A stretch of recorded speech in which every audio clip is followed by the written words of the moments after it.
আমরা মানবতার কথা শুনি, আমরা জাতিসংঘের কথা শুনি, আমরা ইউরোপিয়ান ইউনিয়নের কথা শুনি, আমরা মানবতার কথা শুনি, কিন্তু যখন ফিলিস্তিনে মুসলমানদের হত্যা করা হয় তখন এই মানবতার কথা বন্ধ হয়ে যায়। তখন মানবতার বলি আমরা কারো মুখ থেকে শুনি না।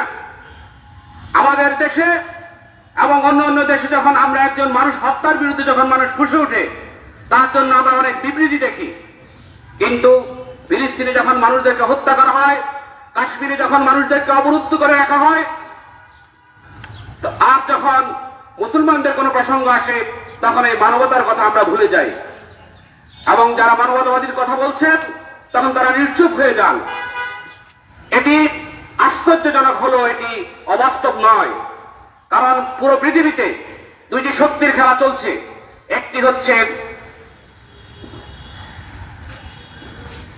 একটি হচ্ছে বামপন্থী শক্তি, আরেকটি হচ্ছে ডানপন্থী শক্তি।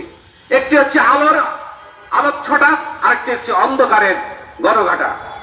আমরা এটি সুস্পষ্টভাবে জানি যে ইসরায়েল একটি অবৈধ রাষ্ট্র, একটি জারজ রাষ্ট্র। পৃথিবীর ইতিহাসে ইসরায়েল রাষ্ট্রকে এক সময় খ্রিস্টানরা গুড়িয়ে দিয়েছিল। সেই বক্তে নাসের ব্যাবিলনের সেই যে সভ্যতা দ্বারা গড়ে তুলেছিল তারা ইসরায়েল রাষ্ট্রকে গুড়িয়ে পৃথিবী থেকে উচ্ছেদ করেছিল। এরপর আমরা দেখেছি দ্বিতীয় বিশ্বযুদ্ধের সময় হিটলার জার্মানিতে ইহুদিদের নিধন করেছিল। এখন একই সময়ে জার্মানির হিটলারের বন্ধু ইতালির ফ্যাসিস্ট দলের নেতা মুসোলিনি তিনিও ইহুদিদের দমন করেছিলেন, তাদেরকে নিধন করেছিলেন। কিন্তু পৃথিবীর কোথাও মুসলমানরা কোন জাতি ধর্মগোষ্ঠীকে নিধন করে নাই। তারপরেও একটি মিথ্যা আয়োজন দিয়ে ইহুদি এবং খ্রিস্টানদের ষড়যন্ত্রের পরিপ্রেক্ষিতে প্রথম বিশ্বযুদ্ধ উত্তর মুসলিম রাষ্ট্রগুলিকে যখন ভেঙে টুকরো টুকরো করে দেওয়া হয়েছিল তখন ইসরায়েল নামক একটি অবৈধ রাষ্ট্রের গোড়াপত্তন করা হয়েছিল ফিলিস্তিনের মধ্যে। কিন্তু আমরা দেখতে পাচ্ছি এই ফিলিস্তিন এবং ইসরায়েলের যে যুদ্ধ, এই যুদ্ধটি শুধুমাত্র দুইটি জাতির মধ্যে সীমাবদ্ধ নয়। এখানে ইন্ধন যোগাচ্ছে ইউরোপিয়ান ইউনিয়ন, এখানে ইন্ধন যোগাচ্ছে জাতিসংঘ, এখানে ইন্ধন যোগাচ্ছে খ্রিস্টবাদ শক্তি তথা আমেরিকা।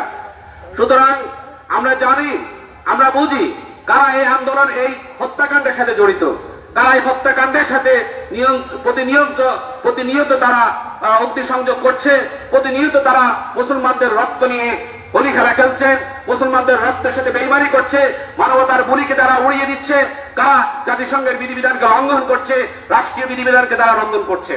আমরা অত্যন্ত দুঃখ এবং পরিতাপের সাথে এটি লক্ষ্য করছি।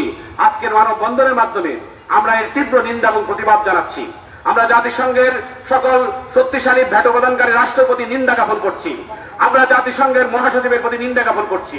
আমরা তাদের কার্যক্রমকে ঘৃণা করে প্রত্যাখ্যান করছি।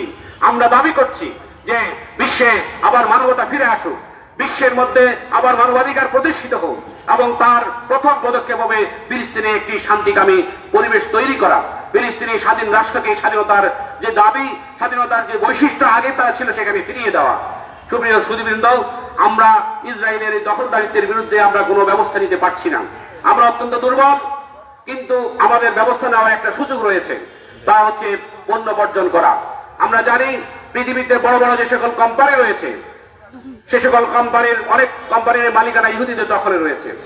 আমাদের কাছে জানা রয়েছে আমরা এই সকল ইহুদি পণ্য অবশ্যই বর্জন করব। এই বর্জনের ডাক আরো আগে এসেছিল, এই পণ্য বর্জনের ডাক আগে এসেছিল, কিন্তু দুর্ভাগ্যজনক হলো সত্য আমরা আমাদের প্রত্যেকের গৃহে গৃহে কসমেটিক পণ্য, লাক্সারিয়াস পণ্য থেকে শুরু করে যে সকল অপ্রয়োজনীয় পণ্য আমরা ব্যবহার করছি আমাদের টয়লেটে, আমাদের বাথরুমে, আমাদের মেকআপে, আমাদের পোশাকে, আমাদের ড্রেস আপে। সুতরাং আসুন ইসরায়েলি পণ্য বর্জনের মাধ্যমে ইসরায়েলের দখলদারিত্ব এবং আক্রমণের বিরুদ্ধে আমরা প্রতিবাদ গড়ে তুলি। তাদের অর্থনৈতিক আয়ের যে উৎস, তারা আমাদের অর্থ নিয়ে, আমাদের টাকা নিয়ে আমাদের বাইরের শরীর থেকে রক্ত চুষে নিচ্ছে।